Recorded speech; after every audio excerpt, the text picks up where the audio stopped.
Howdy y'all, welcome back. Before I begin, today we'll be looking at over 200 photographs of Chicago, all taken in the year 1871 or earlier. Every single photograph here is at least 150 years old. The main focus is the cornucopia of images of Chicago after the Great Fire of 1871. This fire, essentially, turned Chicago from a sprawling city into ruins and dust. I've seen others post a few photographs from this event, but I've accumulated for you today what I consider to be every relevant photograph ever taken of Chicago directly after the Great Fire of 1871. We'll have in all roughly 175 images, many stereoscopic or 3D, of Chicago in the days following the Great Fire. Again, these are images I spent a couple months accumulating from museums, forums, prying into private collections to create this compilation for you today. Enjoy. Welcome back. Today we're going to take a deep dive into the history of Chicago. More specifically, seeing as Chicago has one of the most deep-rooted histories in America, I felt it prudent to focus on specific moments in that history to help us achieve a better understanding of just how important and how influential these occurrences in Chicago are to the history of the rest of America. According to the currently accepted narrative, we have a multitude of photographic advancements which happened during the mid-1800s. With this photographic process, essentially, came a certain truth finally being able to be captured, where previously we only had artistic depictions. Artistic depictions always seemed to be ripe with the artist's biases. Photographs, however, gave us an unabashed look at specific areas and locations without the ability to hide or remove aspects of the image which were simply too revealing. This becomes especially important as we consider early photographs in the context of Chicago history. We have artistic depictions, hand-drawn, and painted artworks showing the earliest days of Chicago. Even by the year 1820, Chicago is still depicted as nearly entirely empty, open land that is sprawling along the riverside with one or two large houses and nothing more. Noting the inconsistencies of these artistic depictions and comparing them with what we're told in the currently accepted narrative, a few simple anomalies arise. One, most revealing, is the empty nature of which early Chicago is depicted. We have Chicago, or a form of that name, being labeled on maps from the late 1600s. This implies to me that Chicago was an established city, or at the very least, an established settlement that had a much larger population than what was depicted. However, we're told and presented with in this narrative the idea, the drawings, the descriptions that indicate that Chicago was mostly empty, even through the early 1800s. As we look through these earliest photographs, all dated to before 1871, we must ask ourselves, is everything we're seeing achievable in a mere 50 years? Again, we've painted this picture of an empty Chicago, seemingly without even a road, as late as 1820, and yet, by these photographs in the 1860s and 70s, Chicago is a bustling city replete with paved roads, Roman-style architecture, pillars of the community, and even telegraph lines throughout the entire city.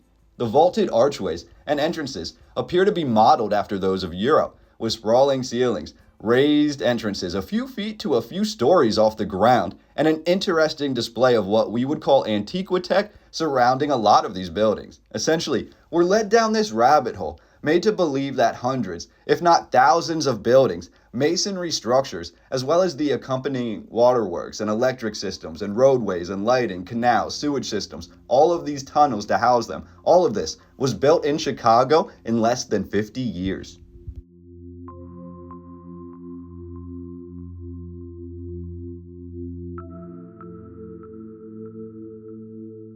With this rapid growth of a city, if we even consider it to be possible, one would argue that it would be inescapable to have construction photographs from the earliest days of photography in Chicago. Let's say from the years of 1850 through 1871. A city like this simply does not pop up overnight, unless you argue that many aspects of it were discovered. Essentially, I was able to locate for you today roughly 200 photographs of Chicago in the year 1871 or earlier. The first 35 photographs or so are the ones that we've been looking at so far.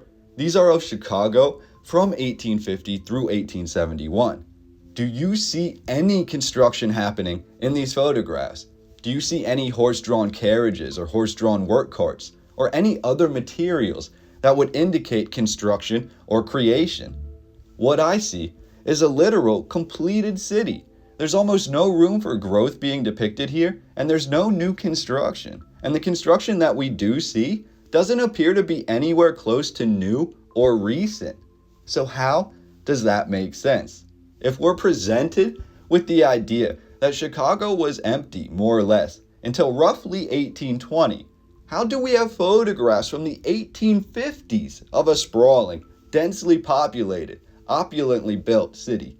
Did every single building, foundation, tunnel, sewer system, water system, lighting and telegraph tower, paved roadway, cobblestone, did every single aspect of this in Chicago arise in a simple 30 years? Because that's the way the current narrative is being presented to us.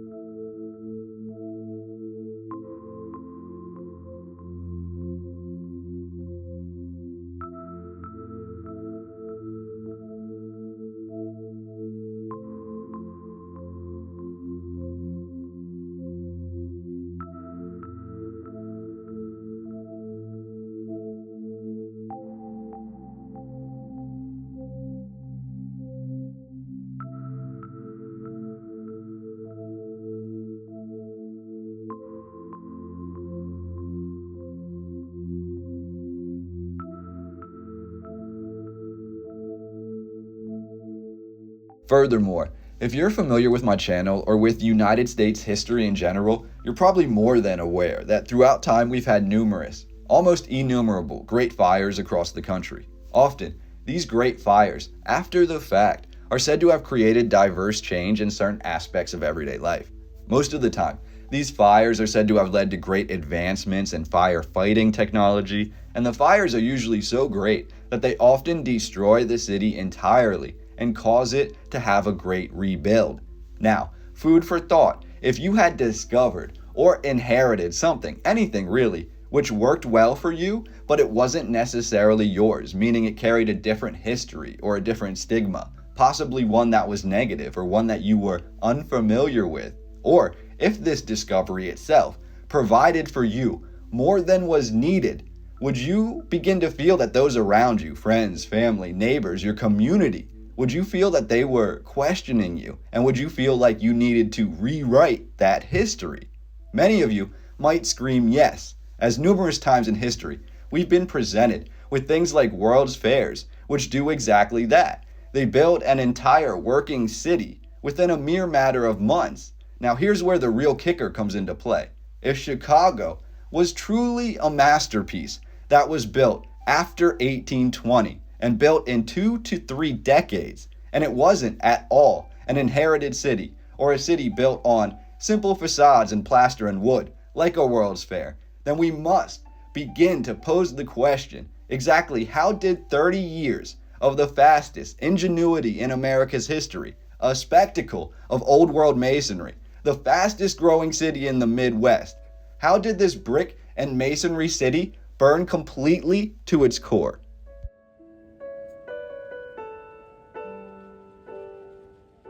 I'll get back to that in just a moment, and I'll seemingly bridge the gap here the best that I can, but of note, the real purpose of this video is to show you over 175 images taken the days directly after the Great Fire of Chicago in 1871.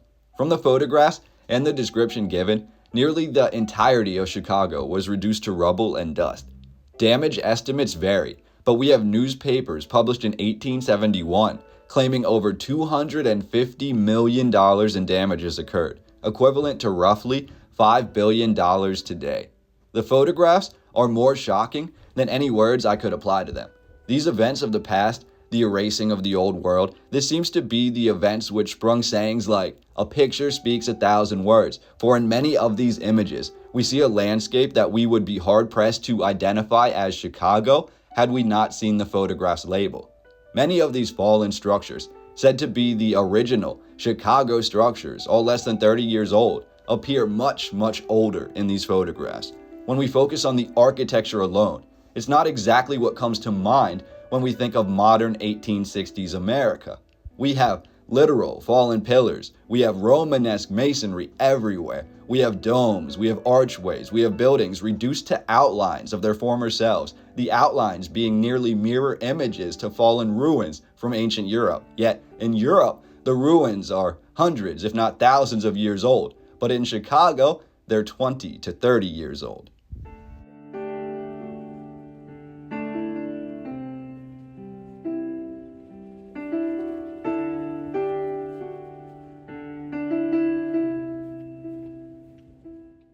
It truly appears that some sort of biblical type event or an ancient sort of bomb was dropped, as in these photographs we see Chicago showing very little signs of direct fire damage. Today, in this video, I've collected for the last couple of months now as many images of old world Chicago and the Great Fire of 1871 that I could find. I've scoured the internet, I've searched through countless books on the great fires of America, I've subscribed to architecture forums, and I've gained access to the Chicago Historical Society. I've utilized the free images from the Library of Congress, and I've also looked through old literary works which addressed this great fire. I've also emailed a bunch of my subscribers and asked for any detailed photographs of Chicago from 1871 or earlier. The result? What I believe to be the most all-encompassing video of the damage that was left behind by the Great Fire of 1871 that is available on the internet. I've truly put all of my resources into finding these images for you, and I wouldn't be doing my due diligence if I didn't do that for you.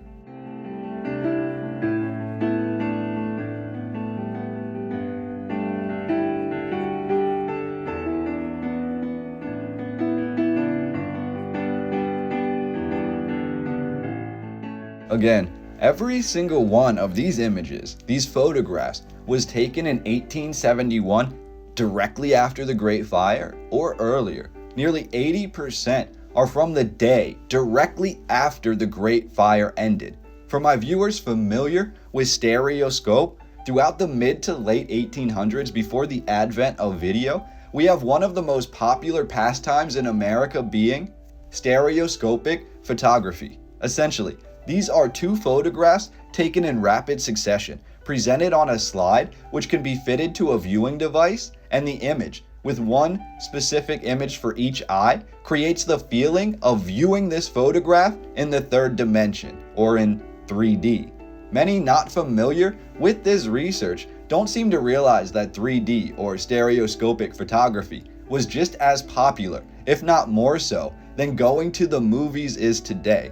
I have thousands upon thousands of stereoscopic images in my collection, but one thing that struck me as eerily true is that one of the most photographed events, at least according to my records, during the stereoscopic era was the destruction and the aftermath of the ruins of Chicago. I've literally located hundreds of images of Chicago which were taken in stereoscope after the Great Fire. I've hand-selected from these roughly 100 of these stereoscopic images or 3D images which best depict the details which many most likely have never seen before, and those will also be presented for you in this video today.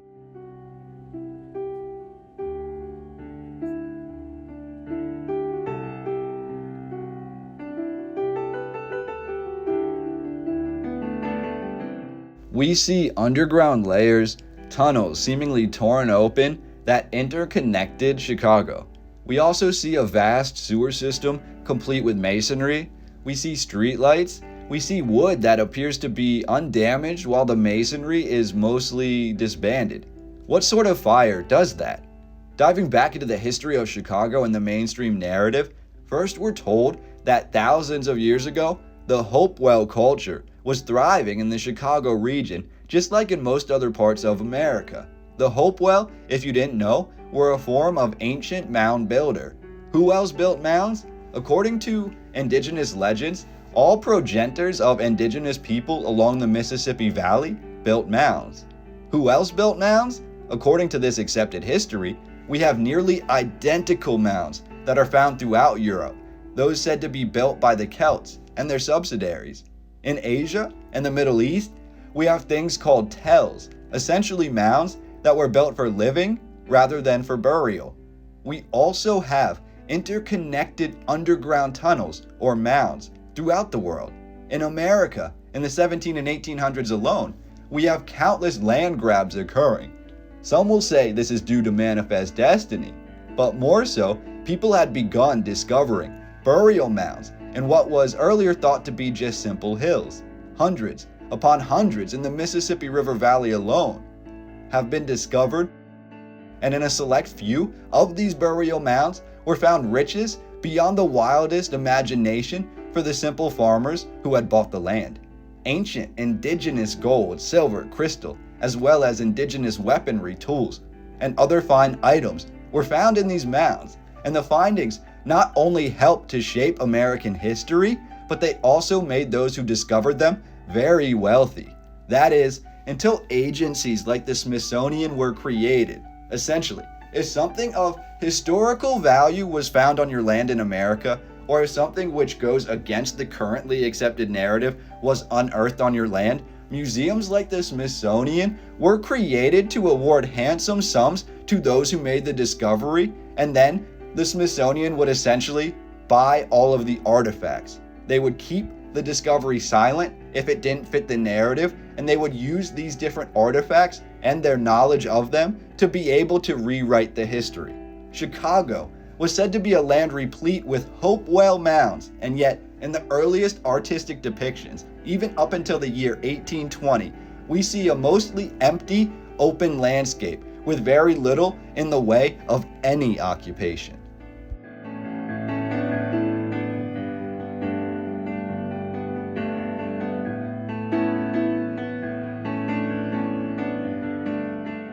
When it comes down to it, I believe Chicago was vastly more important and vastly larger, more well built out than it was shown in the earliest artistic depictions. According to this narrative, when explorers first arrived to this area in the 1600s, Chicago and the surrounding lands, while built on Hopewell mounds, were actually being occupied by the Algonquin people, including the Miami.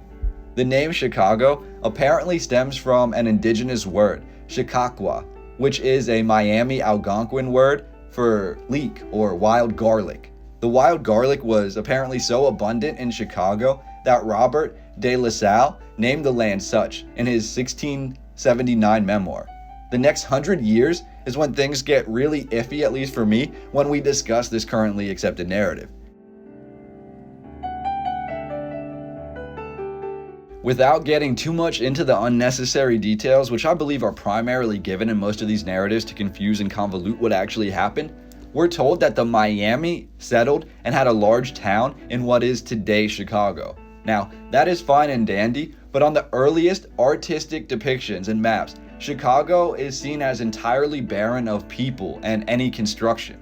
Where did the Miami tribe's earthworks and the earlier Hopewell earthworks go?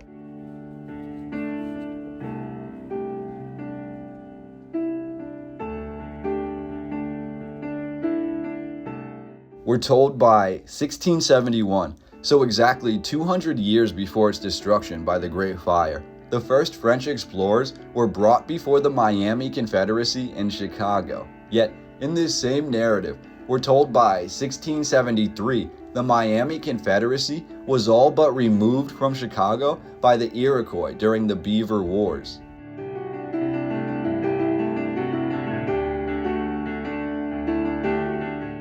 I can't tell you how many times throughout researching American history, I've read that European settlers first arrived to an area, in this case Chicago, which is occupied by a certain group of indigenous people, in this case Miami, only to have that indigenous group of people be upended and removed by the Iroquois. It seems to happen over and over again that the Iroquois seem to be working in conjunction with these European settlers. Now, is that the case? I have no idea, but we saw it in the history of the Susquehanna in Pennsylvania and New York along the Susquehanna River. We've seen it with the Chumash people of New Jersey and the Delaware of Philadelphia. We really see it everywhere throughout this history. We see it being repeated. And how much of it is a full truth, meaning how much of this history doesn't have multiple hidden layers which involve much more nefarious actions? I could not tell you. Yes, we have European settlers who are said to have made deals, pacts, treaties with indigenous peoples multiple times, in this case the Iroquois. And the Iroquois were persuaded, in many instances, to help remove other Native American groups. But that's just this current narrative explanation, and I believe the true history, down to the origins of some of these groups of people and their decisions, can be tied back to the purposeful rewriting of history. But I digress.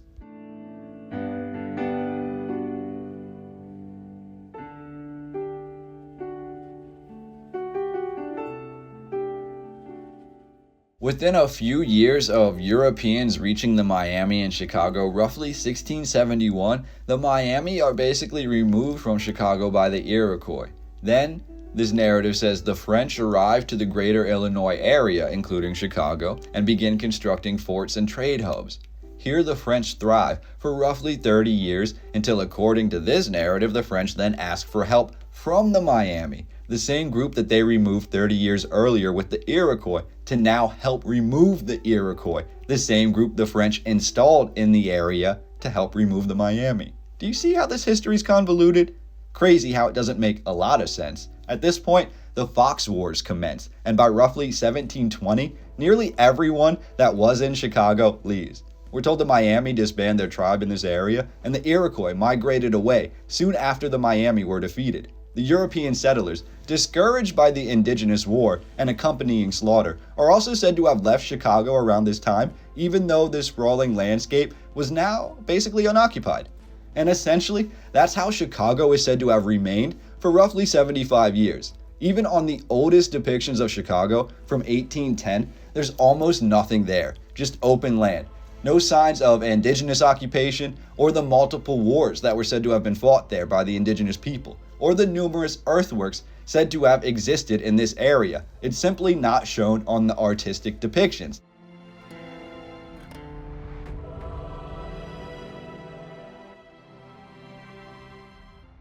In 1790, the first settler arrived in what is today Chicago. He was Jean-Baptiste Pointe-du-Sable, a freedman. He built a large farm at the mouth of the Chicago River. Following the 1795 Northwest Indian War and the subsequent Treaty of Greenville, the United States military was allowed to construct a fort near Chicago land.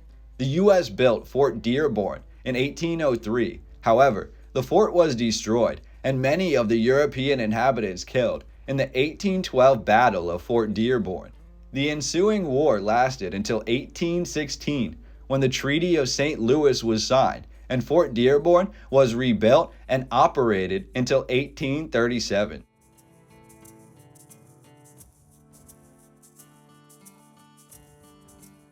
In 1829, and this is where it gets really strange in this narrative, because they use the term located. It says the first canal of Chicago was located, but the city of Chicago was built around it. This is according to James Thompson, who was in charge of surveying and creating the plan for Chicago, with August 4th, 1830, often cited as the official recognition of Chicago as a city. On August 22nd, 1833, Chicago was officially incorporated with a population of just under 350 people. Again, look at the photographs from less than 40 years later. In 1833, we have under 350 people. It's empty land, and there's nothing here according to these artistic depictions. Yet by 1865, in these photographs, we see an enormous city with thousands of people and every single amenity that the world could have asked for at that time. How did this happen? The official city charter was made on March the 4th, 1837. From here, from 1837 through 1861, we're led to believe that a city as vast as Chicago went from being next to nothing to the largest and fastest growing city in the Midwest. Literally, we're told farming didn't become popular in this area until the 1840s, when Yankees realized the swamp-like land was abundantly fertile. This led to the first roads being constructed in the 1840s to connect the larger farms. By 1848, the Great Illinois and Michigan Canal was finally opened, creating a population boom. Again, this is 1848. the city is still relatively small without even a canal or railway. And yet, by 1871 and these photographs, we have the city shown, and it's absolutely immense. From nothing to everything in 20 years. By the 1850s, major railways reached Chicago, and more railway stations were being constructed seemingly monthly.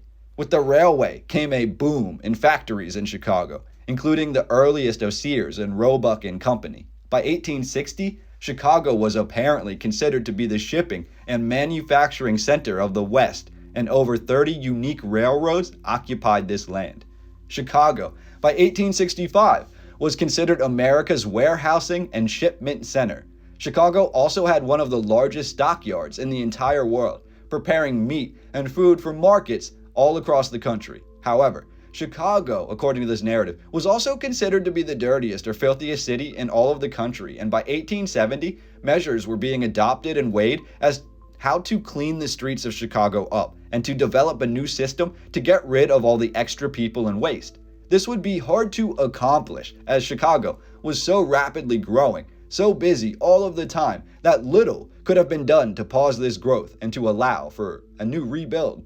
That is, until the Great Fire of 1871, which essentially leveled greater parts of the city, uprooted the masonry buildings, evacuated all the residents, and gave the city of Chicago not only ample time to rebuild, but almost limitless funds supplied by the United States government and by hundreds of thousands of dollars, if not millions, that were provided by relief funds for Chicago. Essentially, the Great Fire was one of the first humanitarian actions in the United States where the whole country pitched in, rallied together to support and rebuild this city of Chicago. But was this, in fact, all part of a greater plan?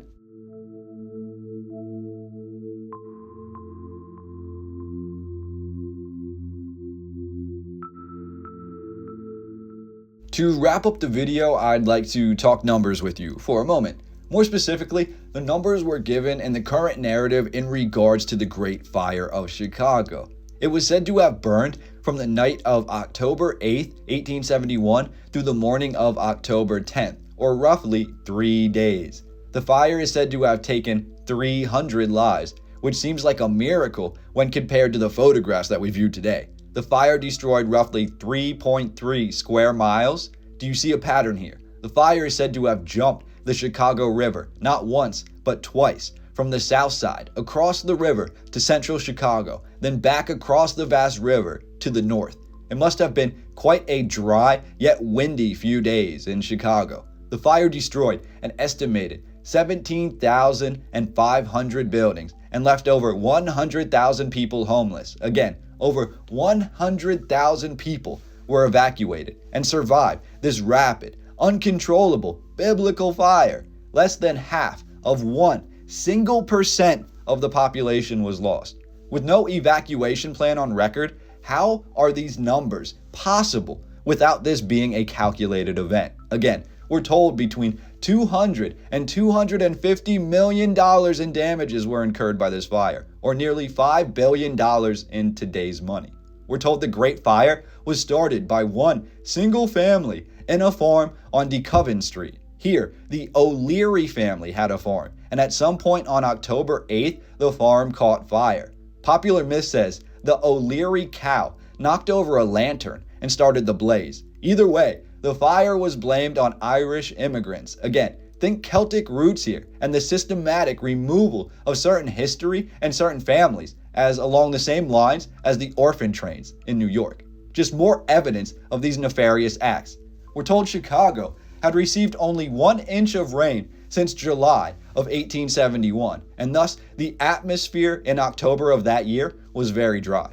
We're also told, even though the images don't reflect this, that Chicago was built almost entirely out of wood. Now, when I look through these images, what I see is very little wood remains. We don't see burnt wood, collapsed wood, or very much evidence that matches with the narrative, which claims over 3/4 of Chicago was built out of wood. We're told the sidewalks and the streets were even made out of wood and not paved in stone or with cobblestone, as shown in the photographs that we see. This is the part that is the most strange to me. Seemingly, we have the worst fire in United States history, at least up until this point as far as damages go, destroying what appears to be entirely the city of Chicago. A city which itself had gone from apparently empty hills to a full-fledged bustling city in just under 30 years. Sure, we could argue that maybe most of this narrative is correct. Maybe Chicago was all wood. Maybe the wood burned completely to ash and left behind no residue. Maybe what we see in these images are the anomalies, the stone structures that were left behind. But more questions then arise. First, where did the wood that Chicago was built out of come from? We're shown again in the earliest artistic depictions of Chicago before photography, when the European settlers arrived, that the land has little to no trees. It appears more to be open, rolling hills than any sort of forest or tree. We don't necessarily see enough trees to even begin to build the Chicago that were shown in these photographs if every single one of these buildings is said to be built out of wood, as it's written in the narrative. So, was this wood in fact imported? And if so, again, why are there so many quarries and mines being labeled on maps of Chicago around this time period? We basically have all this open land that we're told that is Chicago, but surrounding that in the greater parts of Illinois, we have many marked quarries and mines that harvest stone and other building materials as well as fuels and gems.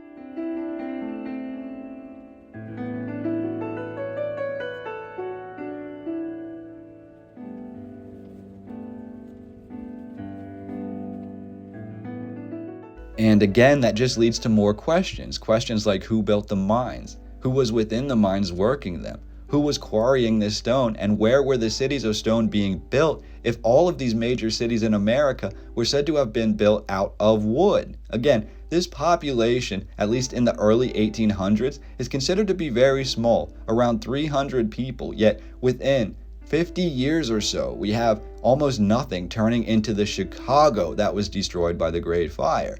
We have these photographs of Chicago which show a mainly stone and brick built city, and yet in the narrative we're told that Chicago was almost entirely wood, which led to this fire. Hopefully you can see how it appears at least small portions of this history have been tweaked or have been rewritten, and it's a tiny bit suspicious. Again, this is my goal for these videos, not only to enhance your knowledge through these photographs, and I'll never tell you what to think, but I want to allow you to see images and photographs which, by many accounts, you would have never gotten to see because these photographs seem to have been tucked under the rug. They seem to go against the currently accepted narrative.